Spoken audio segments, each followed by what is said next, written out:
Hello, everyone, and welcome to this episode of the Friday Charge, brought to you by Geek Studios. As always, we are your hosts, Joel, who's over there, and me, Sebastian. And today, April 17th, 2026, we've got a lot to talk about. What the heck is going on with Ford? We're going to talk about Ionna and Circle K. Ionna. It's really hard to do backwards. We're going to talk about Mercedes. We're going to talk about BMW. We're going to talk about Slate. We're going to talk about full self-driving. And who knows, I'm sure something else will get thrown in there over the course of the evening. So without further ado, let's plug in and get started.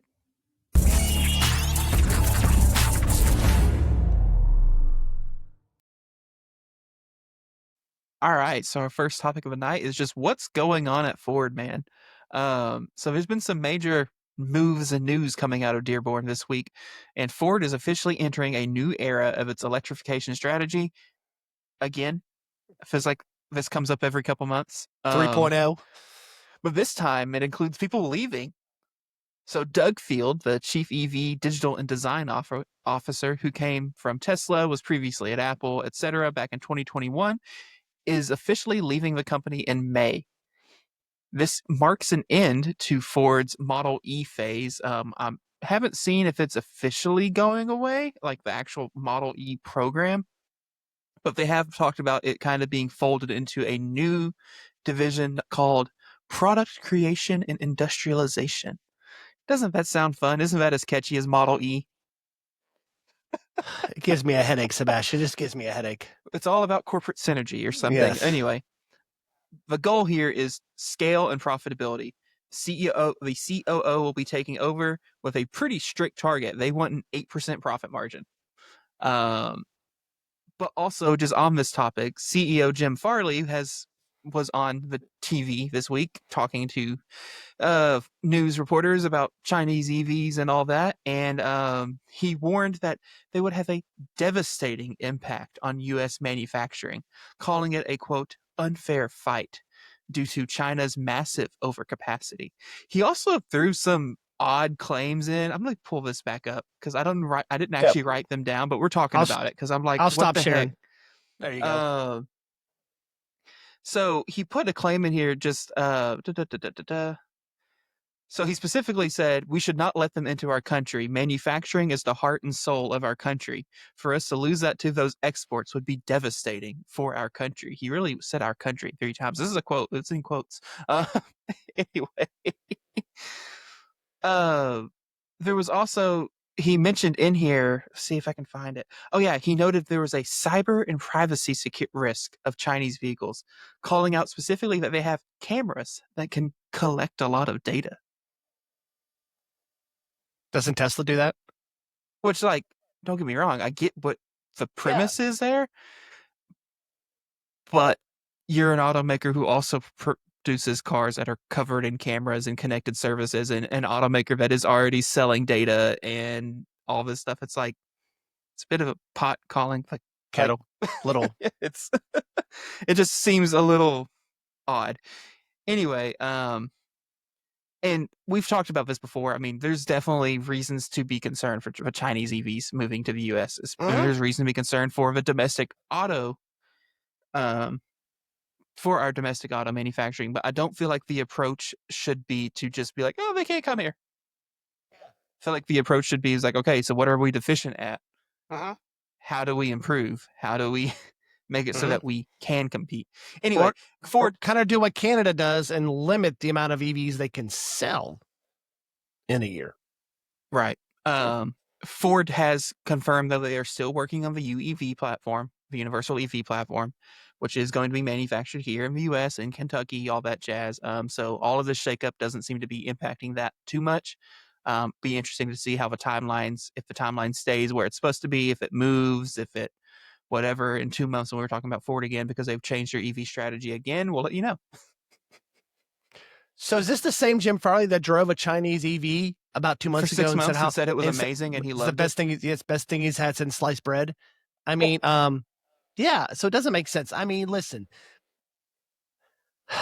So this is a tough one for him because yes, I mean, he's right. If we brought Chinese, it's the same thing they said about Japan in the 70s. You know, don't let the Toyotas and all them come over. They're still alive. Here's the thing. Why don't you make a compelling EV and you don't have It's to like worry the about solution of this is to compete. it. Is to compete. It's not to get rid of competition. It is to compete. And I know it's And hard I to compete understand. against a government that gets subsidized and all that, but Well, I was compete. about to say, I was like, I understand Yeah. that part of the reason the Chinese EVs are so successful right now is because the Chinese government is subsidizing them. Yeah. I get that. Yep. Instead of these U.S. automakers lobbying the government to kill EV incentives and all this other Yes. stuff, they could be lobbying the government to provide them benefits to make good EVs. Yes. It's like, instead of only lobbying for gas prices and gas cuts and manufacture, like all this, they could be lobbying for actual EV stuff to help them For be competitive grants if and they really everything like wanted that to. to help with R&D and things like that. Yeah, that makes perfect sense. I understand if you don't want to give tax incentives to people to buy EVs. Cool. I'm down with that. That's cool. But want to redirect some of that money to automakers and say, hey, listen, Chinese EVs are going to demolish you here in a couple years. Get some grant money, get some help, and figure it out. Because if you don't, they're going to take over. Just because they have better tech and the cars are cheaper. That's what it is with China. It's just cheaper to get stuff over there with anything. So, I mean, I honestly don't know what Ford's doing. We're probably going to get trashed in the comments by all the Ford lovers out there. I just don't know what they're doing. I don't know. And it's a shame. To be completely clear, I really like the Mustang Mach-E. I really like the F-150 Lightning. I don't know anyone who owns either of those vehicles that doesn't like their car.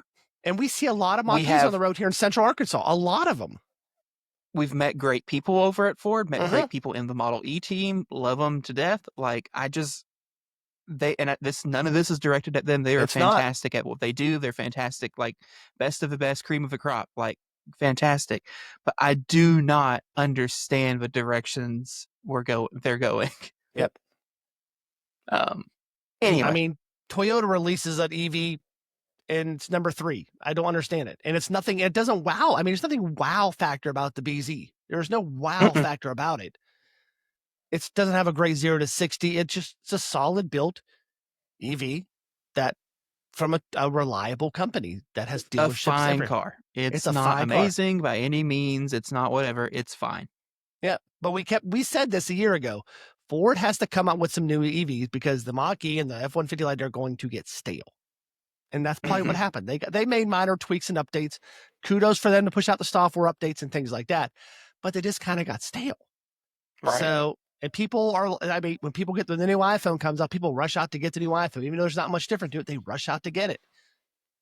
I don't know, Sebastian. I don't know. Maybe I just need to have a beer and think about it. I don't know.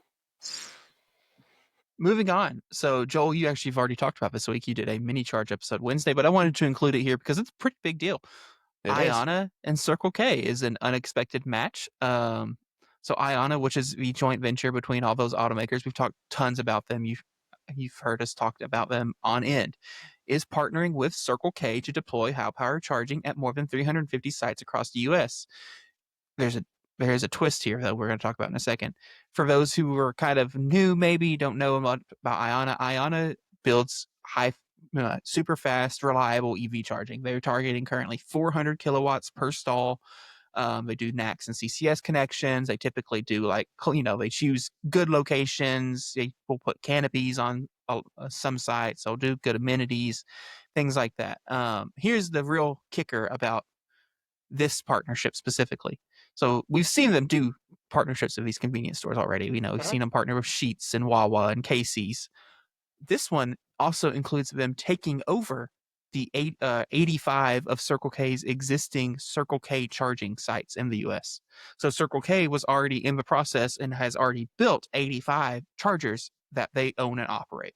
And Ionna will be taking those sites over as well and eventually upgrading those sites to 400 kilowatt dispensers, etc. And from a lot of what I've seen talking about this, it sounds like because Circle K had a good team behind the EV charging program, a lot of these sites are already built to handle this. Good. Which should make it a lot easier for Ionna to do what they need to do. Yep. It seems like from what I've seen is a lot of these sites already have transformers that were installed with the intention of having future upgrades done. Right now they might say have 4 180 kilowatt chargers, but the transformer is sized so that they could have, say, 4 400 kilowatt chargers. And all they would have to do is switch out the hardware. The infrastructure is already in place, which that's huge for Ionna and should really help them Cut cost. crank it out. So yeah, anyway, I'm sure you might have some more notes to talk on this, but this was one that when I saw it, I was like, oh, didn't expect to see that at all. Heck yeah. Because, like I mentioned, we were now at Casey's, Sheets, Wawa, Circle K. Who's left? 7-Eleven? Yeah, there's not many 7-Elevens left in California. Buc-ee's, but that's kind of already, Tesla already has that. That's most of a Southeast thing. That's not a global thing. Walmart's doing their own thing. So yeah, I mean, yeah, there's not much left. Kroger's. And now we can move into grocery the stores. convenience store. Yeah. Yeah. So if you want to get a deep dive on this, go back, watch the episode. It's doing a really good. Go back and watch that episode. So what I got from the data from this was, I think they're looking at expanding to 350 locations. And that's not including the 80 some that you mentioned. Right. For those of you not familiar with Circle K, it's mostly East Coast, Southeast. So if you're up in Idaho and want to know about Circle K, you may not have them up there. I don't know if you do or not, but we have a lot of them down here. We've just got a lot more of them probably in the last 3 to 5 years. We have a lot of Because they bought out one of our local chains. Was it R.I.P. Big Red. I miss you Big every Red day. bought out? Yes. Well, a lot of times we had gas stations, but Circle K was the convenience stores. That's how it started in South Carolina, where you had a gas station, but the convenience store was Circle K, but the gas was someone else. But now Circle K is kind of getting into, I think they're based out of Canada, aren't they? Am I right? Yep, they sure are. Good. Look at me pulling up, dropping facts. So yeah, I'm I mean, this is really cool. Speaking French, they go by a different name. Yes. In that part of Canada. Let's talk about the thing that's most important. Looking at the screen, Ionna does great graphics when they announce these things. They really do. They do cool graphics. I love them. If you look at the picture on the screen, it has all the different manufacturers I think they may have partnered with their different cars. They just really, in your poster, they just really do some cool graphics. So shout out to the graphic design team at Ionna. Y'all really do some cool stuff. I ain't gonna lie. So little side note, cool graphics. Yeah, so, it is all from all 8 of the partners, because I see BMW, Cadillac, Honda, Hyundai, Kia, Mercedes, Jeep, so Stellantis, and Toyota. Yep, I like that it's the EV3 as well. They've already snuck that one in there. Yep. So yeah. So pretty. That's what those stations look like, and that's about it. It's about, because a lot of people ask. So the stations we've been to, they're about what 60% CCS. 40% NACS, yeah, is more like 80-20. 60-40 is the split currently. Yes, that's what I'm thinking. Their standard. Yep. And the nice thing is they could easily just swap out those charging cables to something else. If more NACS cars come on, you swap out the charging cables. So that shouldn't be hard. Yeah. So yeah, I'm excited about this. This is pretty cool. And I hope they do more partnerships. So maybe we'll see some of our Circle Ks along the interstate I-40, I-30 corridor that we'll have charging stations at them. Moving on, let's talk about some Germans. The Germans. So we're going to be talking about 2 cars in this one. Are you ready? Yep. Let's start with the all-new Mercedes-Benz EQS, which is getting a pretty big overhaul for the coming model year. It's first off moving to an 100-volt architecture. Yay. And as a part of this is getting a new battery pack and all that, and the EQS 450 Plus, which is a weird trim level or name. Anyway, is rated at 575 miles on the European WLTP cycle. Now, EPA range will be less than that, obviously, but still, whoa. And because it's 800 volt, it will now charge at 350 kilowatts. Nice. I think Mercedes is claiming you can add around 200 miles in 10 minutes of charging. Nice. Look at that starting price too, right there on the screen. I can't see it, but I'll believe 105 to 126,000. Oh well, yeah, it's an EQ. It's an S. It's an S class. It's a series. Yep. This is also now going to have steer-by-wire available on it. Cool. Cool, and it gets a yoke and all that. Which, please stop putting yokes in cars. I mean, I get it. On a true steer-by-wire system, it should be fine because you should be able to program it to only need to go boom, boom. But I'm so used to a steer. a steer. Yeah, you can see it in that picture. It's a bit of a weird design, weird looking thing. Anyway, A lot of screens. A lot of screens. there's also, just to talk about it a little bit, so they've tweaked their regen braking and are quoting 385 kilowatts of regen available. Good God. Yeah. It's going to throw you back into the seat. There's going to be an optional for you to get heated seat belts. Ooh. So yeah, I don't know that I've ever wanted a heated seat belt, but now that I know it's a possibility, I'm intrigued. Now that you know that you have options, let's do it. So anyway, so that's my first German car. Now it's time for us to all grab our favorite drink. Because BMW is saying goodbye to the iX for the US market. Now, I'm going to be completely upfront. I didn't realize this wasn't already confirmed. I thought that they had already talked about this, but apparently it wasn't already confirmed. So wasn't public in the knowledge. US, we're getting rid of the iX here soon. It's going away. And it makes sense because we're getting the new class of EVs now. The iX3 is about to show up in the US, which iX3 is smaller than iX. But the iX kind of replacement is actually going to be the iX5, which has not been fully unveiled yet, but we do know is coming. And so, yeah, I mean, there's not really space for the old model then in that lineup, and it makes sense why they're killing it. Interestingly enough, though, it's going to continue being available in other markets. So it's going to sit alongside the new class EVs. I like this car. It's a bit of an ugly duckling, but I did enjoy the couple times we've driven an iX. And I say it's a bit of an ugly duckling, but I don't know if it's just like something's wrong with me psychologically or what, but it did grow on me like a tumor. The iX3 does look better, though, I must say. Yes, for sure. Yeah, they fixed that whole front end issue. For sure. Yep, there it is. We've talked about iX3 several times on this channel for, it's going to have a starting price of around $60,000. Heck yeah. It's got 400 kilowatt charging. It's got 400 miles of range or something here around there. It's got that weird, big, giant hexagon screen, which I saw people online talking about because I guess people have started, getting deliveries of these overseas. And someone was trying to throw shade at it because the CarPlay screen, doesn't take up the entire hexagon. It's whatever. It's not going to. But A, it's not going to, and B, in the picture I saw, it was still massive. That's a massive screen on there. Yeah, if you're looking at it. Yeah. I'm going to see if I can pull that up real quick because I just need the audience to know just how massive this was. Just look at the text you sent me, or you didn't send me a text. You put it on X. Yeah, that's what I was going to go see if I could look at my profile real quick. By the way, if you're not following us on X, you should be. Okay, I'm going to take over screen sharing real quick if you want to stop stop yours. Oh, you got to stop yours. Yeah. Take it over, Sebastian. Sebastian has the calling. Yeah. So that's plenty. This was a German post, but look how you can tell that that's Android Auto, not Apple CarPlay. Yeah. But you can tell just how giant it is because look at how big how much of the map you can actually see. Plenty big enough. But there, this person was just trying to make fun of the fact that it does have on the sides of the hexagon, it's not taking up the entire hexagon, but also whatever.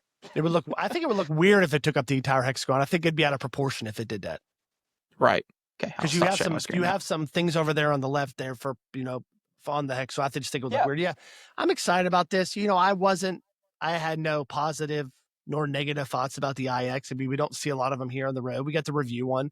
Our BMW sold them. We just don't see a lot on the road right here in Arkansas. You made other parts, in California, Florida, or Texas, but not around here. But yeah, I can see them coming out with something newer and cheaper. And that's pretty cool. Yeah.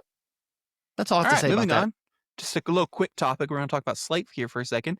They are moving a little bit closer to production. They have secured $650 million in Series C funding to help them scale up their manufacturing in Indiana.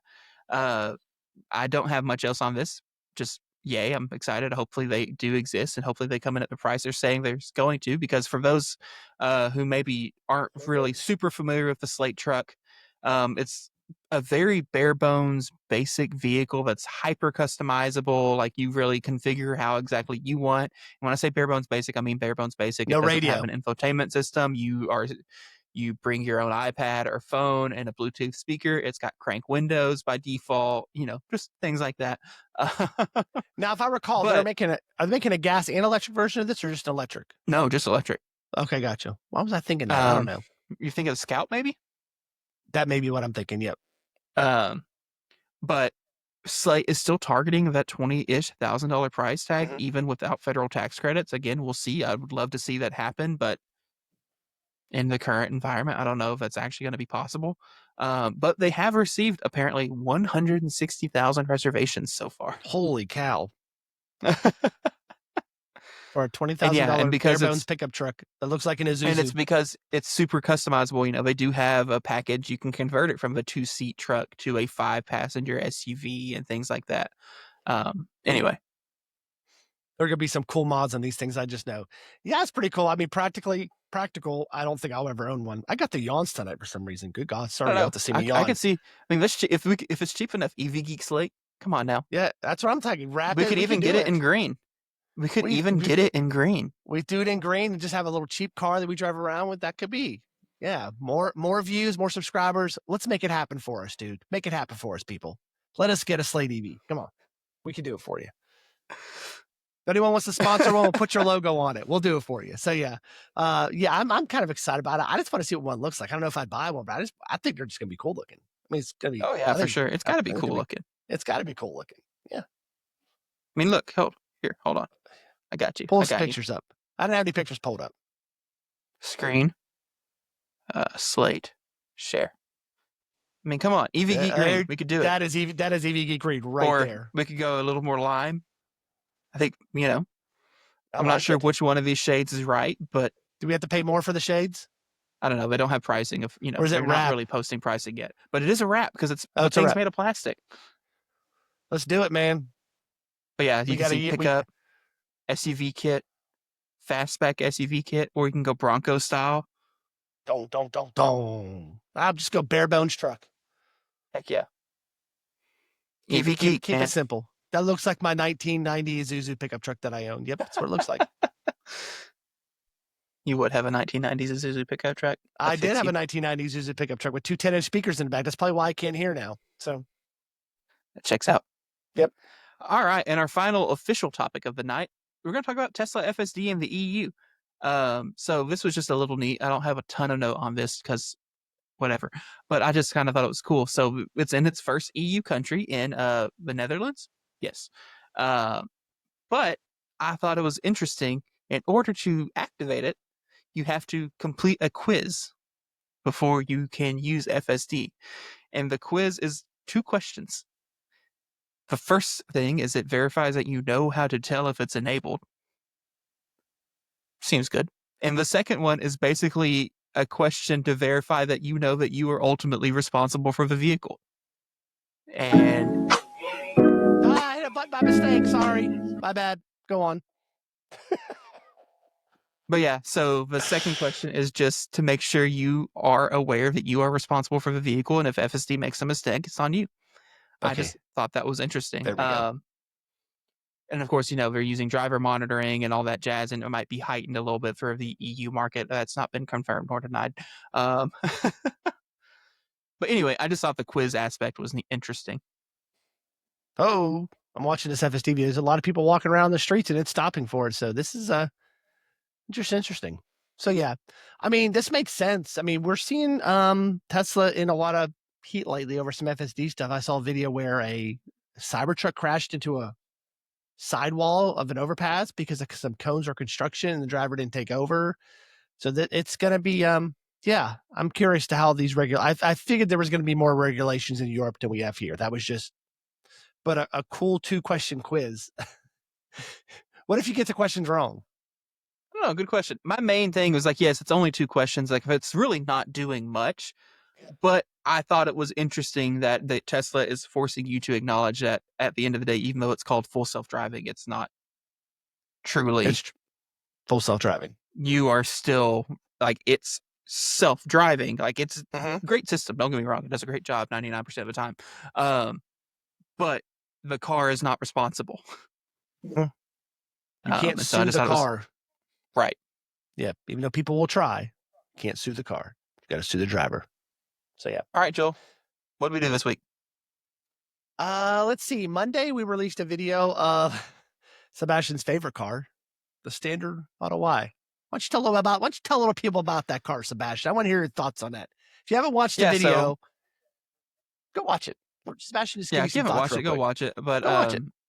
I've actually learned a little bit since we posted that video. So for those unaware, if it's not been obvious to people that are returning here, or not obvious to you in the time that you've been watching this video, we are American. We are from the U.S. of A. When we talk about cars, we talk about them usually in the American context, because that's the context in which we would purchase a car. That video has a pretty substantial Canadian audience. And it's interesting because I didn't know this. So in the US, we talked a lot, like, it's not, in my opinion, if you can swing the extra $5,000 or less than $5,000, if you can find a demo model, things like that. If you could swing the extra cost, you should just buy the premium. True. But I agree. Multiple comments let me know from Canada, from Canadians, that logic does not work in Canada. Because apparently the Model Y standard is the only version that qualifies for the Canadian EV incentive rebate program, effectively making it a $20,000 or 20,000 CAD difference between the Model Y standard and the Model Y big. Premium. That is big. And so that's a big gap. Is it? Yep. The Premium is a huge step up from the standard. Don't get me wrong. It drives like a completely different car. I want the standard, or not the standard, the Premium. Yep. But would I want it for $20,000 more? Yeah. Or it's about 16,000 USD.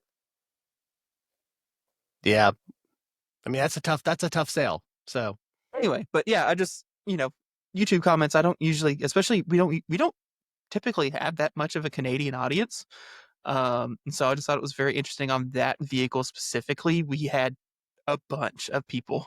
Shout out to our friends north of the border for watching our podcast. Share it with your other friends up there too, and tell us where we get things wrong too. So, yeah, I mean, yeah, it did have some issues. The suspension, like I said in the video, was like my 2020, and I just feel like you said, they just did things that I felt like they didn't. It took too much out of it. It's just too. It's too stripped for a $40,000, $40,000 US. Let me be clear, $40,000 US dollar car. The $40,000 EV bubble has a lot more cars in it now than it did a couple years ago, and you can find a lot of $40,000 EVs that will be better optioned than the Model Y standard. Now, Model Y, it's still a Tesla, so it still drives pretty great. It has great EV tuning, software is great. It has capability for FSD if you're willing to pay an extra $100 a month. Like, all that stuff is still there. Like, and if that stuff matters to you, then obviously that's a choice. But if you're I feel like a regular car shopper, if you're looking at spending $40,000 and you're looking at it next to an Ioniq 5, next to an Equinox, next to a Blazer, next to a Solterra, next to a BZ, next to a Mustang Mach-E, next to, all these cars that are in that $40,000 bubble or less, and those cars have leather seats, heated seats, cooled seats, which, the standard has heated seats, but maybe they have cooled seats. Maybe they also have, maybe if they still have a basic driver's assistance package that includes lane centering and things like that, without paying $100 a month. And that Lexus that we drove was only 41. So. Yeah. That also still have 300-ish miles of range and charge similar. And it's like, in that vacuum, it's not as easy of a pill to swallow. And especially when you compare it to the Model 3 standard, which we'll have a video coming out on a Monday, where you see they didn't cut near as much stuff out of it. Yeah. And it's cheaper. I think if it was me, I would have cut more out of the Model 3 to make it a $35,000, $30,000 EV. That feels like that would make the most sense. So then now you've got a whole new demographic that you're looking at. If you could strip more out of the Model 3 to get it to a lower price range, where now you're competing with cars that are not as good at that. Because at the $30,000, you don't have a lot of competition as you do at the $40,000 mark. So there's more competition. Yeah, Yeah. Model 3 standard starts at $36,900, Mhm. which is not bad at all, in my opinion, for the car you're getting, because it Yeah. has a lot of in common still with the premium. Mhm. Anyway, that'll come out Monday. Y'all will see that. I hope. Yeah, come back and watch us. And then, like Sebastian said a couple of days ago, I released a video on Ionna and Circle K. So if you want a more deep dive about that, go check that out. And yeah, Sebastian mentioned we have some content coming out next week on the Model 3. I think that's the only thing we know for a fact coming out next week. You can tell me and Sebastian don't plan that far ahead in our videos. So maybe 4 or 5 days, then we just figure out from there on out. But yeah, and also thanks. Plus, also, if you want additional mini charge episodes, head on over to Spotify, Apple Podcasts. I do a little bit more over there on some minor topics that aren't maybe video or YouTube worthy. So go over to wherever you listen to audio podcasts, give us a follow, check out those little mini videos. I think I had one this week on, I forget what the Tuesday episode was about. But yeah, go over there and check those out. And yeah, I think that's all I have to say. Especially anything new in your world in the EV land. No, I did want to celebrate. We just crossed 100,000 audio podcast downloads. And we're about to cross soon 1 million views on YouTube. Yes, almost. That will probably be sometime early May or earlier. These last couple of videos have taken off for us.